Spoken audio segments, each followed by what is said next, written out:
Bom dia a todos.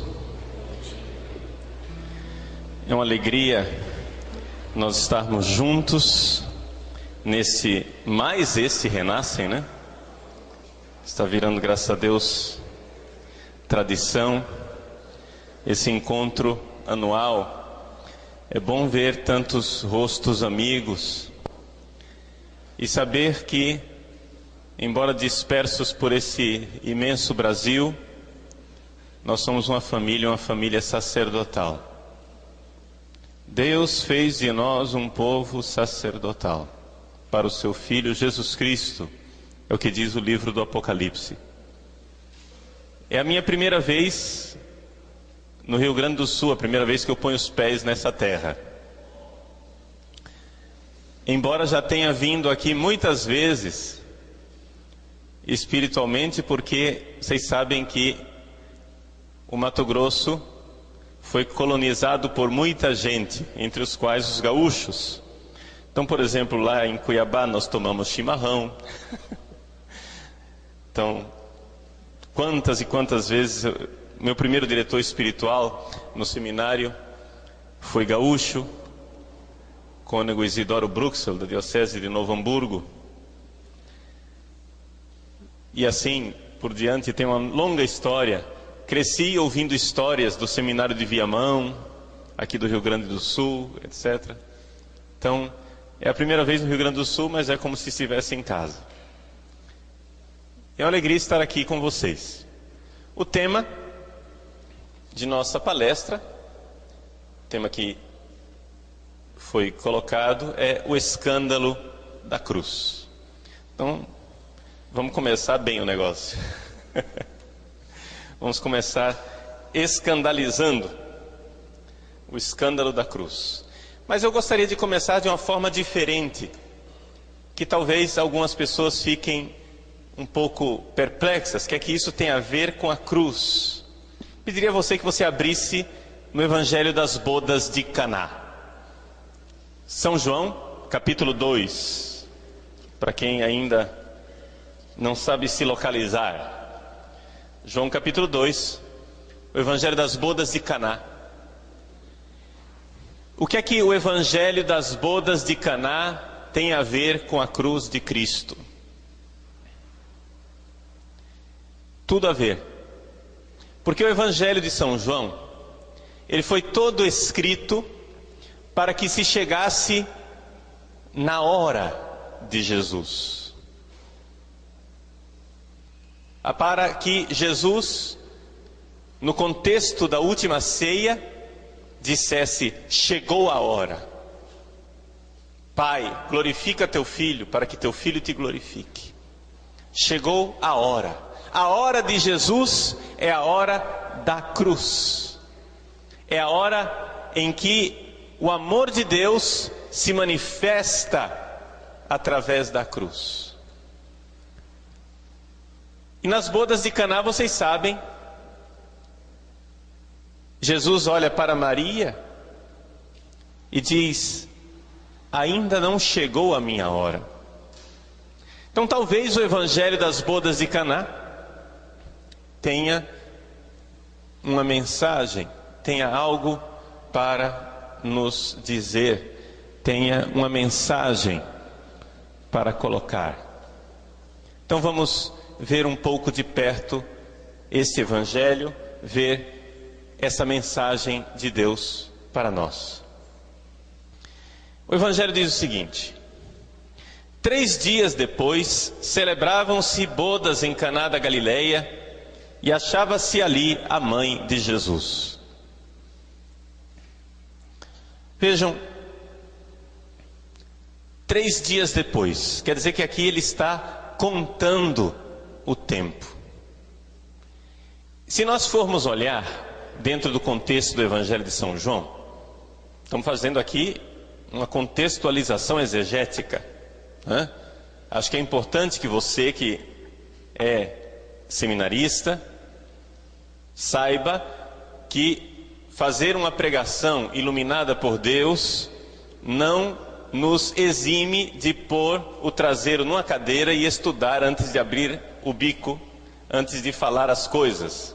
tá? Às vezes tem gente que quer fazer pregação com muita unção, mas também faz pregação com muita presunção, né? Vamos distinguir unção de presunção. É uma unção diferente, a presunção, que é achar que o Espírito Santo tem a obrigação de iluminar você. O Espírito Santo ilumina, mas se o que ele ilumina está vazio aqui dentro, né, a luz não vai adiantar nada. Então você precisa estudar para que o Espírito Santo ilumine. Então estamos fazendo uma contextualização exegética. São João está aqui descrevendo a semana inaugural de Jesus. Se vocês forem ver, desde que ele começa a descrever o encontro de Jesus com o próprio João evangelista, João e André, que se encontram com Jesus, Jesus olha para eles: o que é que vocês estão procurando? Senhor, onde moras? Vinde e vede. E eles vão atrás de Jesus. Então, se vocês forem contar desde esse início até o dia em que nós nos encontramos aqui, São João está sempre dizendo: no dia seguinte, no dia seguinte, no dia seguinte, agora 3 dias depois. Se vocês forem contar, nós estamos aqui no 6º dia. Ora, o 6º dia na criação é o dia em que Deus criou o homem e a mulher. E nada mais justo do que no 6º dia nós nos encontrarmos agora com um casamento, as bodas de Caná. Homem e mulher. Homem e mulher os criou. E Deus viu que isso era muito bom. Nós estamos aqui diante do casamento, da criação do homem. O homem foi criado para a mulher foi criada para o homem. O movimento gay pode dizer o que quiser, mas as coisas são assim. O homem foi criado para a mulher para o homem. O resto é ideologia, estupidez. Pois bem, e dentro desta realidade, coloca água para mim, do homem que foi criado para a mulher e a mulher para o homem, nós vemos que Deus, aqui nas bodas de Caná, quer redimir esse grande mistério. O grande mistério do amor humano. Então vejam que dentro do próprio contexto do Evangelho, nós estamos falando aqui do amor humano que precisa ser resgatado por um novo amor que irá se manifestar na cruz. Vamos ver como é que eu chego a esta conclusão. Como é que nós podemos chegar a essa conclusão? 6º dia, criação.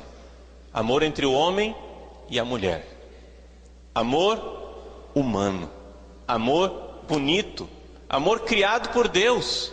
Amor sonhado por Deus. O casamento entre o homem e a mulher é uma das coisas mais extraordinárias que Deus nos dá nesse mundo. O fato de que nós, seres humanos, somos colocados neste mundo para amar. Que beleza! Que bonito! Os animais não amam. Os animais acasalam, mas não amam. Os animais não têm o amor como o homem pode ter pela mulher e a mulher pode ter pelo homem. Tanto que vocês podem ver, todos os animais podem ter relações sexuais, né? Aqueles que têm reprodução sexuada. Os animais têm relação sexual e nunca vi um animal, depois de uma relação sexual, ficar frustrado, dizer que a relação não foi satisfatória, ficar triste com o parceiro, ficar meio depressivo. Ele pode ficar cansado fisicamente. Mas um animal, depois que teve relações sexuais, não quer sentar para discutir a relação. Mas o ser humano, quando ele faz sexo,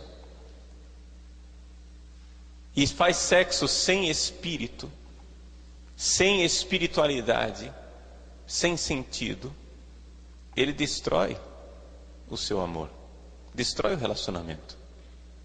O sexo, quando ele é vivido, por mais que ele seja vivido corretamente, mas quando ele é vivido sem amor, quando ele é vivido sem espiritualidade, quando ele é vivido como algo meramente animal e não como algo sagrado, o sexo humano destrói. Nós temos que entender o que é a natureza humana, como ela foi criada por Deus, como ela foi pensada por Deus. Deus, quando pensou o ser humano com essa capacidade de amar espiritualmente. De tal forma que a sexualidade humana, quando ela é perfeita, quando ela é sadia, ela é necessariamente sagrada. E por isso que a igreja exige que o sexo seja realizado dentro do contexto do matrimônio. Não porque o sexo é pecado, mas porque o sexo é sagrado demais para ser vivido à toa. O sexo é sagrado demais, porque o sexo é uma das formas que nós temos para expressar essa vocação extraordinária que o ser humano tem, e que nenhum animal tem, de amar, já aqui nesse mundo, já aqui nessa terra. Pois bem, esse é o projeto de Deus, esse é o projeto originário, é assim que Deus pensou. Quando Deus cria Adão, quando Deus cria Eva, cria de tal forma que os dois são capazes de ter esse relacionamento espiritual, mesmo que ele se manifeste na carne. Quando Adão e Eva pecam, o homem fica nu. E o que quer dizer isso? Que Adão e Eva começam a ter dificuldade de enxergar no outro a espiritualidade do sexo, e começam a ficar na carne. Poderíamos dizer assim, uma comparação, que antes do pecado original, o corpo de Adão e Eva eram diáfanos, eram transparentes. Eles conseguiam ter um corpo onde um olhava para o outro, mas não parava no corpo. Conseguia enxergar a alma. Nós já não conseguimos mais fazer isso. Quando a gente liga a televisão e vê uma mulata, lá no Rio de Janeiro, cadê os cariocas, né? Vê uma mulata lá na Marquês de Sapucaí, rebolando, nua, porque hoje em dia não dá mais para dizer que está semi-nua, né? Se aquilo lá não é nu, eu não sei mais o que é ser nu, né? Ah, tem um tal de tapa-sexo, né? Pega um selo de carta e coloca. E aquilo é roupa. Dizem que aquilo é roupa. Tudo bem. Gente, quando você vê uma mulata rebolando em cima de um carro alegórico, você não diz: nossa, que menina inteligente. Olha que alma bonita. Veja como ela é bondosa. Você não diz como ela é bondosa, você diz como ela é boa, né? Boa para o quê, né? Então vejam, nós olhamos para uma mulher nua e não conseguimos mais enxergar a alma dela, e isso é consequência típica do pecado original. Nós não conseguimos mais ver a alma da pessoa, a gente para no corpo. E como isso é deformante, como isso é amputar as pessoas. Você olhar para uma pessoa nua, hoje, por causa do pecado original, é amputar a pessoa daquela parte mais importante que ela tem, que é a alma. É por isso que a igreja pede que as pessoas só façam sexo depois que estão ligadas na alma, através do casamento. Quando você conhece a alma, quando você tem uma ligação na alma, sagrada, Muito bem. Você olha para uma pessoa sexualmente, uma pessoa nua, você não consegue mais enxergar a alma. Pelo pecado original, Adão olhou para Eva e não via mais a alma de Eva, só via o corpo da Eva. E Eva olha para Adão e não vê mais a alma de Adão, só vê agora o corpo de Adão. Muita gente diz, essa sociedade burguesa que nos obriga a usar roupa, vamos para uma praia, vamos ser naturistas, né? Então tem que ser da natureza, ficar nu como Adão e Eva no paraíso. Nós não somos capazes disso, porque nós não somos imaculados como Adão e Eva eram antes do pecado original.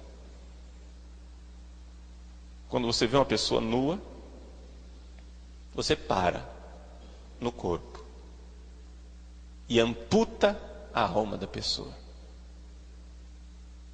Pois bem, estamos num casamento. Estamos num casamento no 6º dia da criação. Foi isso que Deus criou. Foi isso que Deus fez. Mas não é isso que está acontecendo. Por quê? Porque o mundo não está mais como Deus criou. Eu acho gozado o pessoal da teologia da libertação. Estava demorando, né? Padre Paulo falar mal da teologia da libertação. Aliás, aconselho a todos uma leitura bastante breve, né? De um discurso que o Papa, o Santo Padre, o Papa Bento XVI, não sei se vocês ouviram falar dele, né? Um cara chamado Joseph Ratzinger, que de uns tempos para cá está vestindo uma batina branca. Pois bem, o Santo Padre fez um discurso para os bispos do Rio Grande do Sul e Santa Catarina, no qual ele reitera a sua condenação da teologia da libertação, dizendo: faz 25 anos que o documento foi escrito, ele ainda vale. A condenação da teologia da libertação continua de pé. Então não venham com essa bobagem, era o cardeal Ratzinger que era bitolado e fechado, mas agora ele foi eleito Papa, ele está com a mente aberta. Agora, como Papa, ele reiterou a condenação. E não somente isso, fez uma avaliação 25 anos depois, e nesse discurso, na visita de Límina agora, há pouco tempo, ele fala para os bispos do Rio Grande do Sul, essa terra que nós estamos pisando aqui, e de Santa Catarina, falando que as consequências da teologia da libertação foram terríveis. Grande perda para a igreja. Ele fala de grande perda de vitalidade para a igreja. Consequências terríveis. Aí o pessoal corre para dizer: olha, o Papa condenou só a teologia da libertação errada. Ele não falou nada, não fez distinção nenhuma de errada e de certa. Ele condenou aquela que a gente vê por aí, que é a única que a gente vê. Aquela que é de índole marxista e que quer reduzir o cristianismo ao tudo pelo social. Termina lendo tudo socialmente. Isso daí é uma grande amputação do cristianismo, uma grande perda para o cristianismo. Fecha parênteses, é só um comercial, né? Para vocês lerem os discursos do Papa na visita a Límina. Está tudo de graça no site do Vaticano. Não é proibido, não é segredo. E não tem desculpa de vocês não conhecerem as coisas que o Papa está dizendo. Muito bem. Então, vejam só. O Papa, ele tem colocado com clareza o magistério dele. E o pessoal da teologia da libertação tem uma tendência agora no Brasil, né? Sempre tiveram, mas agora está cada vez mais, de dizer que o pecado original não existe. O pecado original foi uma invenção de Santo Agostinho. Quem de vocês já não ouviu isso no seminário de vocês, né? Pode ser que vocês já tenham ouvido por aí, porque é muito comum. O pecado original é uma invenção de Santo Agostinho. Não está na Bíblia o pecado original. Gente, o pecado original é a única parte do mistério da redenção que dá para ser constatado cientificamente. Por quê? Porque basta observar. Você vê que o ser humano tem uma tendência para o pecado. Qualquer um consegue enxergar isso.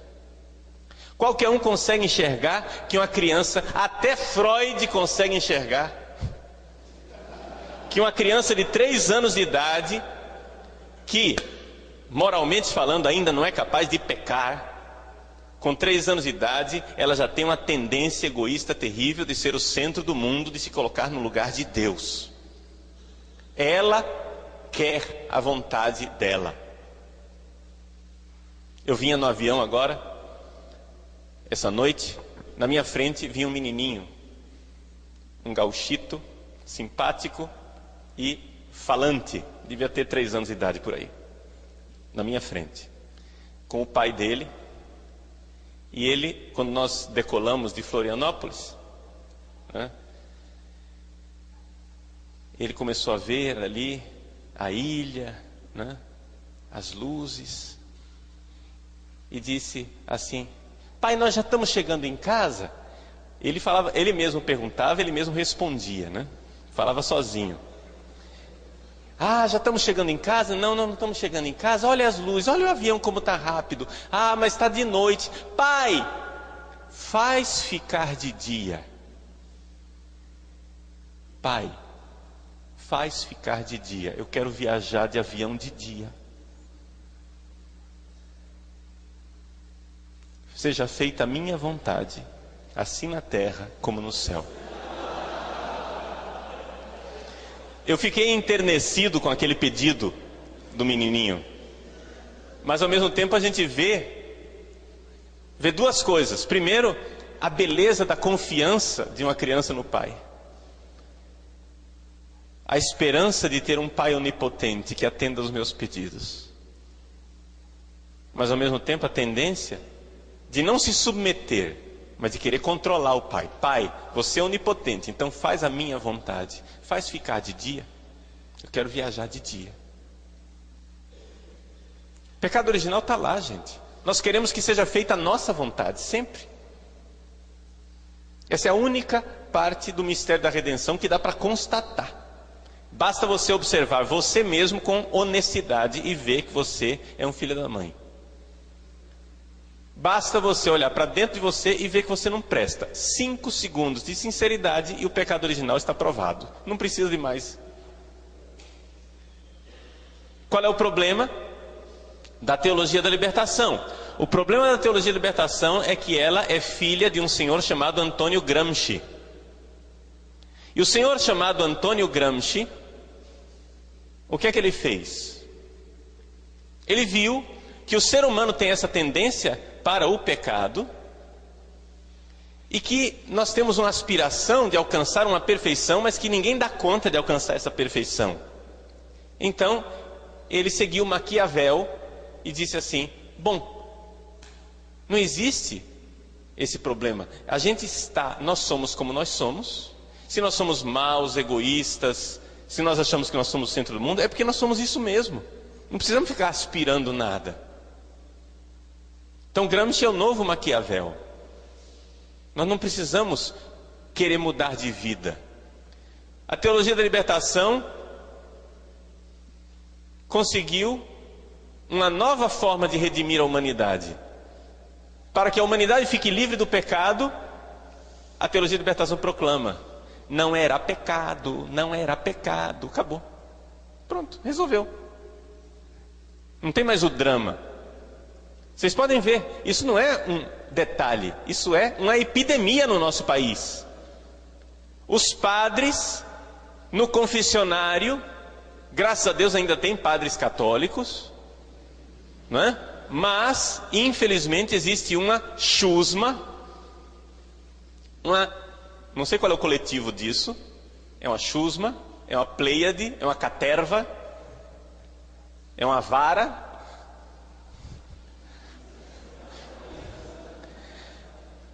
Existe um grupo muito grande de padres que as pessoas vão ao confessionário para ouvir: ah, isso não é pecado. Isso não é pecado. Por quê? Porque não tem mais pecado. O pecado é social, o pecado não é seu. É a sociedade que é pecadora, você nunca é pecador. Pois bem, mas basta 5 minutos de sinceridade. Basta você parar de mentir para você do jeito que você mente o tempo inteiro e enxergar que você é um sem vergonha. Não precisa de prova científica. Só precisa de 5 minutos de autoobservação. Eu, Padre Paulo Ricardo de Azevedo Júnior, não presto. E por isso, porque eu sei que vocês são feitos do mesmo barro que eu sou feito, eu sei que vocês também não prestam. E eu sei também que os padres e bispos não prestam, porque são feitos do mesmo barro. E só existe 2 tipos de gente nesse mundo: aqueles que não prestam e choram os seus pecados, e aqueles que não prestam e fizeram do seu pecado um projeto de vida. Só tem esses 2 tipos. Esse é o pecado original. Pois bem, o fato é que Jesus está num casamento. E nesse casamento, nas bodas de Caná, ele está lá. Também foram, e achava-se ali a mãe de Jesus, e também foram convidados Jesus e seus discípulos. Então está todo mundo na festa. Como viesse a faltar vinho, a mãe de Jesus disse-lhe: eles não têm mais vinho. Eles já não têm vinho. O que é que Maria está constatando aqui? Maria está constatando que o amor humano, que foi criado por Deus, que era uma beleza, uma maravilha, o vinho do casamento, o vinho, esse entusiasmo de amor, acaba. Isso também é uma característica do nosso amor marcado pelo pecado original. A gente ama as coisas, mas chega uma hora que o vinho acaba. Qualquer casamento é assim. Eu me lembro, no início do meu sacerdócio, eu atendi um rapaz que foi jovem comigo quando eu era jovem. Nós fomos colegas de grupo de jovens, fizemos encontro de juventude juntos, etc. Ele se casou enquanto eu estava em Roma. Ele se casou e acho que tinha uns 2, 3 anos de casado. Ele chegou no confessionário e disse: padre, eu acho que eu cometi um erro casando com essa mulher. Acho que eu casei com a mulher errada. Eu disse: por que, meu filho? Porque eu não sinto mais nada por ela. Eu olhei para ele e disse: mas você não sabia que ia acabar? Você não sabia que o sentimento ia acabar? Gente, o sentimento evapora. Amor não é sentimento. O amor verdadeiro, ele não é sentimento. O amor verdadeiro é aquilo que fica depois que o sentimento foi embora. É evidente que o sentimento evapora. Eles não têm mais vinho. Lembra quando você entrou no seminário? Lembra o vinho? Lembra o fogo? Lembra o entusiasmo de ser de Deus? Lembra o entusiasmo de querer ser padre, de querer mudar o mundo, de querer ser um sacerdote santo? Lembra o entusiasmo de querer pertencer a Deus? Olha para as jarras, estão vazias. Eles não têm mais vinho. O vinho acaba, gente. O vinho humano acaba. Não porque Deus queira que acabe ou Deus fez para acabar, mas é que o nosso vinho humano, o nosso amor humano é um amor que está manchado pelo pecado original. Nós amamos, mas ao mesmo tempo somos egoístas. Nós amamos, mas ao mesmo tempo destruímos a nós mesmos e aqueles que amamos. Não precisa eu provar isso para você, basta 5 minutos de sinceridade para você ver quanto você se destrói, não é verdade? O quanto você mesmo destruiu o seu sonho de ser padre e o quanto também o pecado dos outros ajudou a destruir o seu sonho de ser padre. Pois bem, nós viemos aqui no Renascem para que a Virgem Santíssima olhe para nós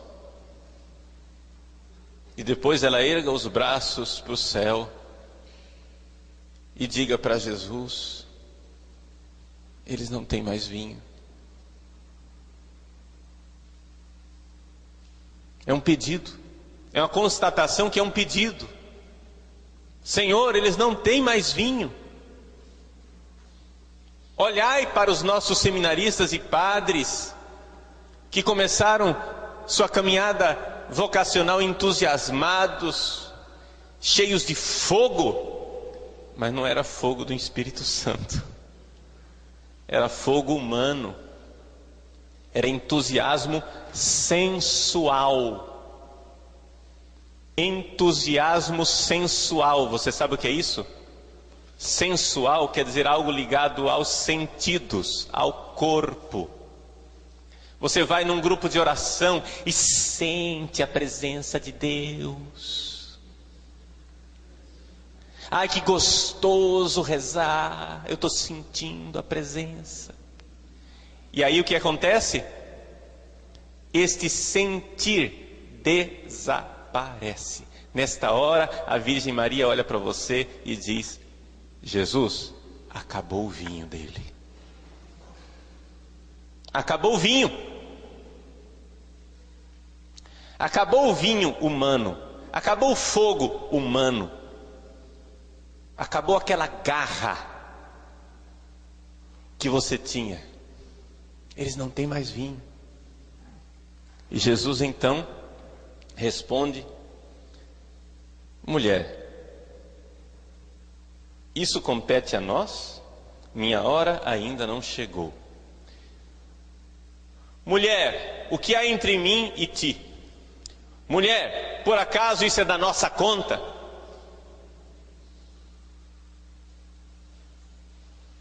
Ainda não chegou a minha hora. E quando é a hora de Jesus? É a hora da cruz.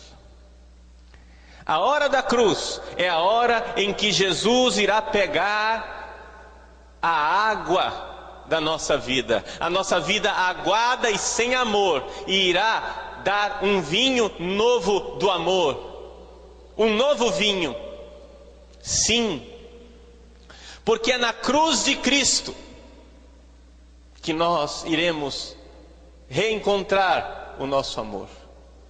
É na cruz de Cristo que nós iremos reencontrar o amor, mas não encontrar aquele amor velho, não encontrar aquele vinho velho. O chefe do banquete, o mordomo, o arquitriclínio, como está no texto, ele diz: é costume servir primeiro o vinho bom, e depois, quando os convidados já estão quase embriagados, servir o menos bom, mas tu guardaste o vinho melhor até agora. O vinho melhor vem depois. O mordomo o chefe do refeitório, ele está enganado. Deus guarda o vinho melhor para depois, para uma outra hora. Porque é necessário que primeiro acabe aquele vinho que é bom, mas não é tão bom. É bom, mas está contaminado de alguma forma. O amor humano, meus queridos, é bom. O amor humano é bom, mas está contaminado pelo pecado original, e é necessário que ele acabe para que surja um novo amor, um amor que vem do alto, que não é sensual, mas que está ligado à cruz de nosso Senhor Jesus Cristo, está ligado à sua hora. Ainda não chegou a minha hora. Somente quando nós dermos este passo de descobrir esse novo vinho que brota do peito aberto de Cristo na cruz, somente quando nós descobrirmos esse vinho novo do sacrifício pascal eucarístico de nosso Senhor Jesus Cristo, somente aí é que nós teremos uma capacidade de amar, que não é mais a capacidade somente humana, mas é uma graça divina que vem nos visitar e que habita o nosso coração. Mas vamos ver como é que isso concretamente na nossa vida. Não vamos ficar só na teoria. Não vamos ficar só na reflexão teológica. a respeito de uma passagem bíblica importante e bonita, mas é necessário que esta palavra se faça carne na nossa vida. É necessário que esta palavra encarne na nossa existência de seminaristas e sacerdotes. Meus queridos,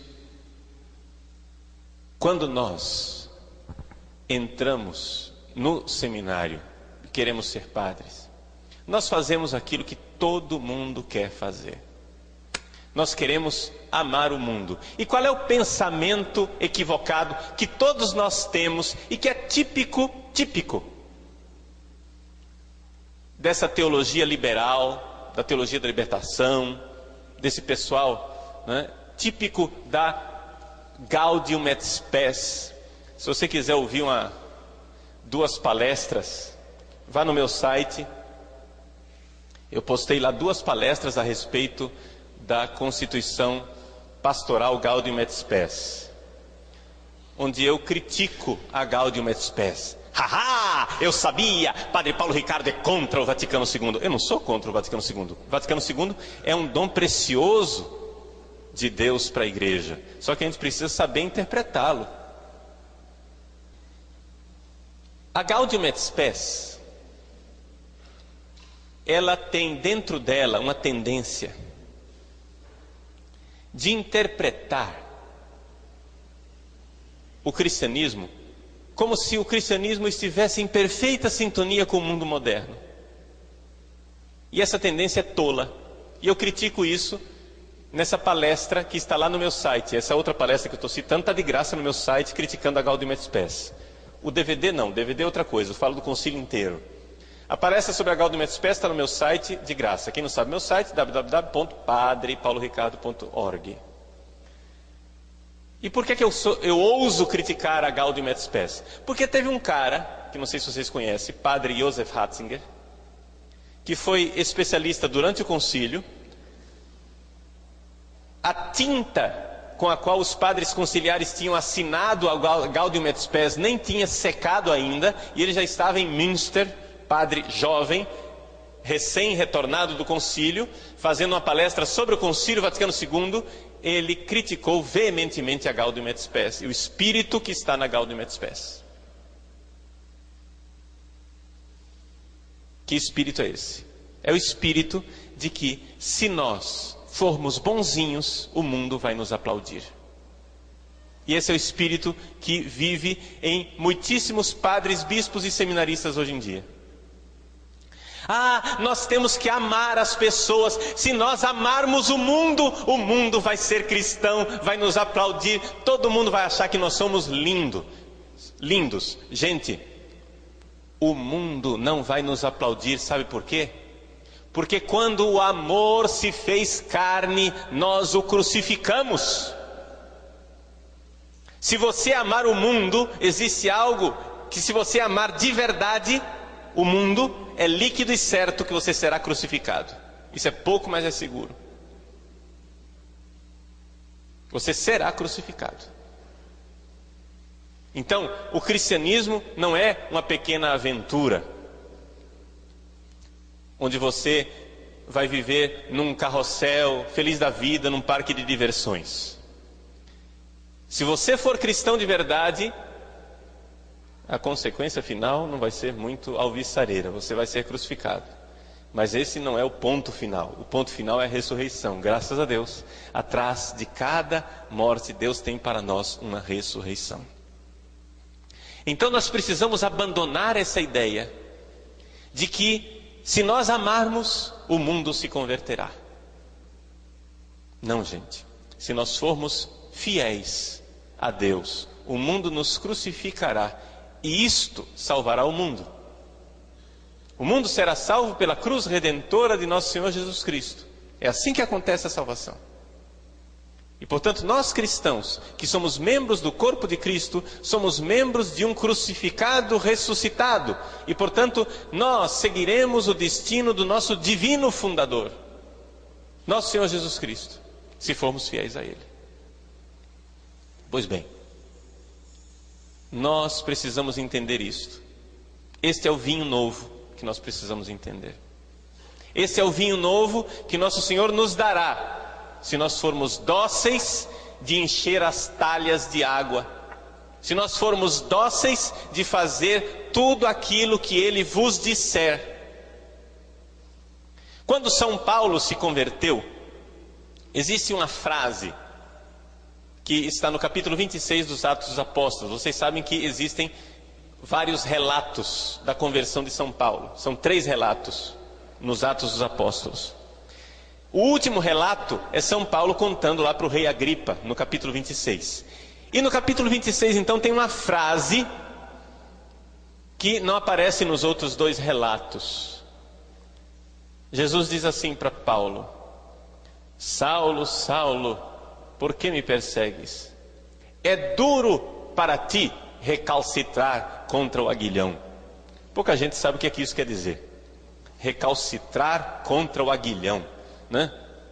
Como é que é, padre? É recalchutar o agulhão? Não, não é para recalchutar o agulhão. É recalcitrar contra o aguilhão. Você tem que entender o que é isso.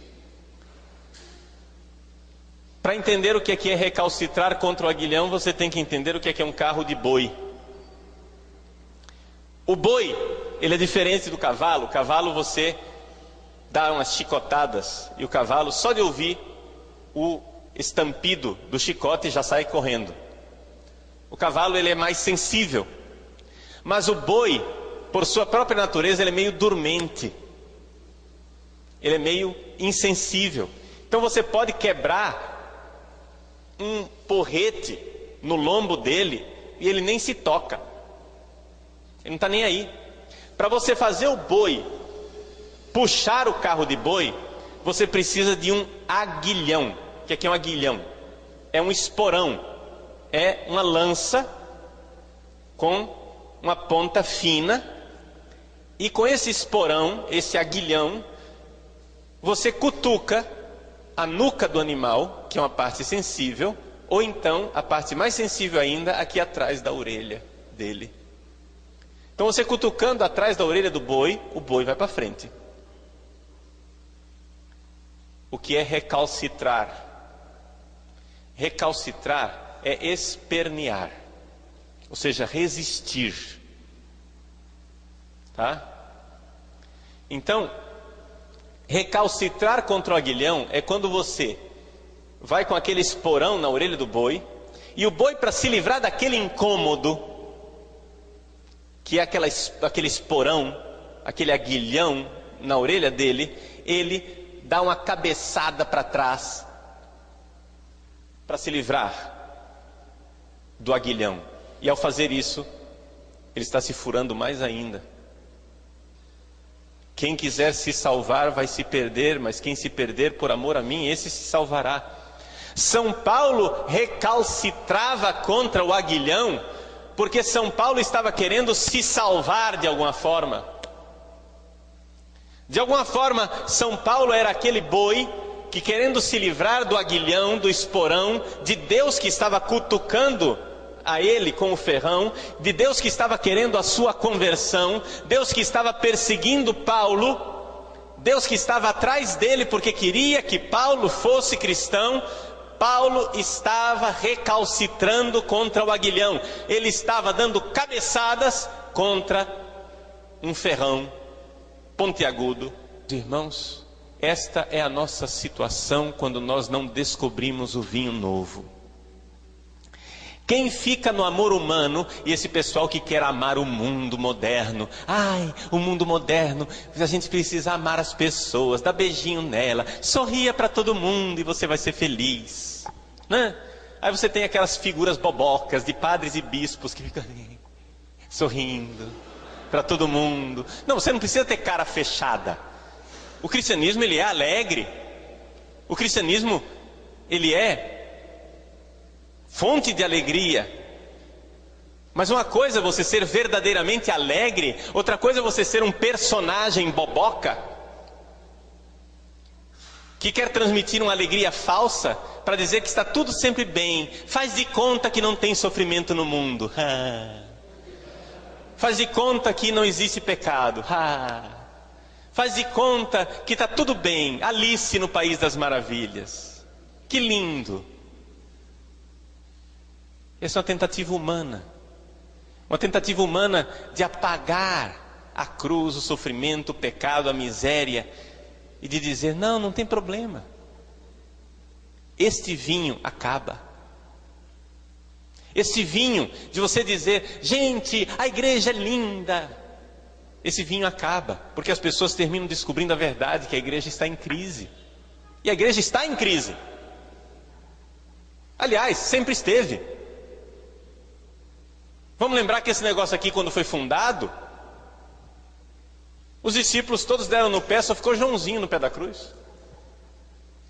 Vamos lembrar que os primeiros apóstolos competiam pelos primeiros lugares.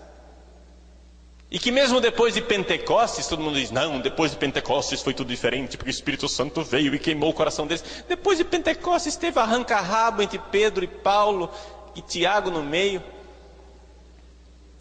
Depois de Pentecostes, Paulo brigou com Barnabé.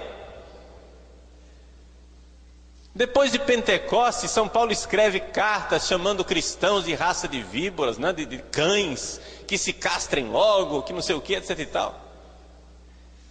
Depois de Pentecostes, esse negócio aqui já começou confuso. A igreja sempre foi um saco de gato, com o Espírito Santo dentro, mas um saco de gato. Então não adianta a gente ficar fazendo marketing. Marketing é amor humano, está entendendo? O marketing é bom, é importante, mas não basta. É necessário você ter coragem de morrer, de se entregar. Amar até doer. Amar até morrer. E isto só é possível quando você recebe o vinho novo do amor de Deus. Isso só é possível quando você faz a experiência da cruz de Cristo. Esses dias eu fiquei muito contente. Vocês sabem que eu sou reitor do seminário e este será o meu 15º ano como reitor. Acho que está acabando o meu período no seminário. Simplesmente porque o tempo passou, né? Ou seja, são 15 anos já, né? Mas não se preocupem. Eu não vou deixar vocês em paz, mesmo que me tirem do seminário, né? A minha paixão por seminaristas e pelo sacerdócio vai continuar. E eu vou continuar sempre trabalhando pelas vocações. Quando me matarem, aí tudo bem, aí acabou. Aí lá do céu a gente continua fazendo arruaça. Mas, vejam só, o importante da gente no seminário, como padre, como formador, é tentar transmitir para os seminaristas essa verdade. Tentar transmitir para os seminaristas que nós, padres, somos sacerdotes, nós, padres, nos entregamos a Deus, nós, padres, precisamos nos doar na cruz de Cristo para ressuscitarmos. E é difícil transmitir isso. A gente fala que o padre tem que se entregar na patena. Dom Alberto vai falar isso para vocês, vai falar como de Cristo como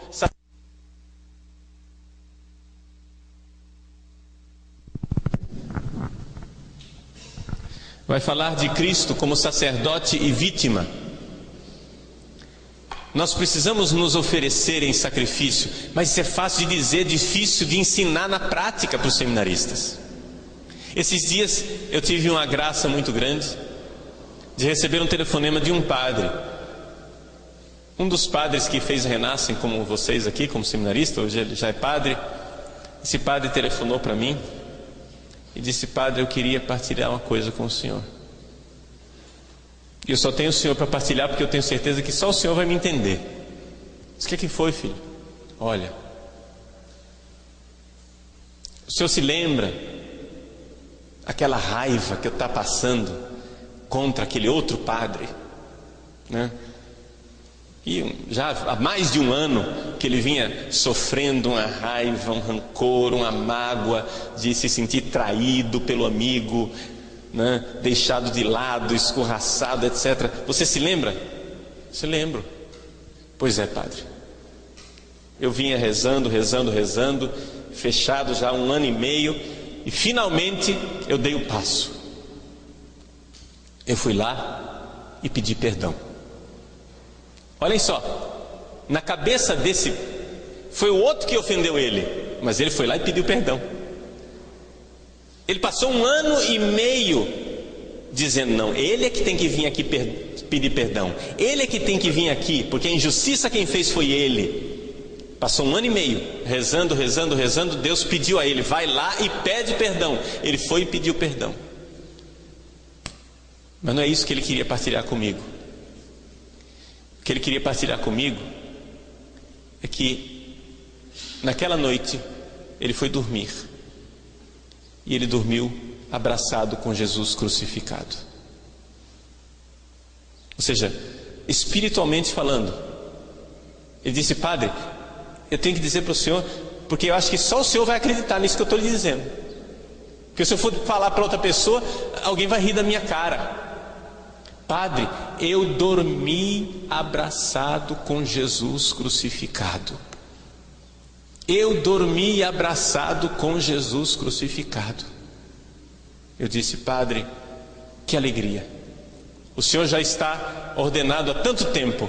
Finalmente, agora o senhor é padre. Agora o senhor é sacerdote. Agora o senhor é sacerdote existencialmente, porque está configurado ao Cristo crucificado e ressuscitado. E o que é interessante, eu falei para ele, a experiência não é de dor, é de paz. É ou não é verdade? Ele disse: é verdade, padre. Eu acordei como se tivesse passado a noite no paraíso. Abraçar a cruz, isso é a experiência cristã básica. Esse é o vinho novo. Tertuliano usava uma comparação para transmitir isso. Ele dizia assim: os pagãos olham para o cristão, e o cristão é como uma lâmpada. Essas lâmpadas de Aladim, né? Que dentro tem azeite, tem óleo, e fora tem um pavio que está aceso, tem fogo.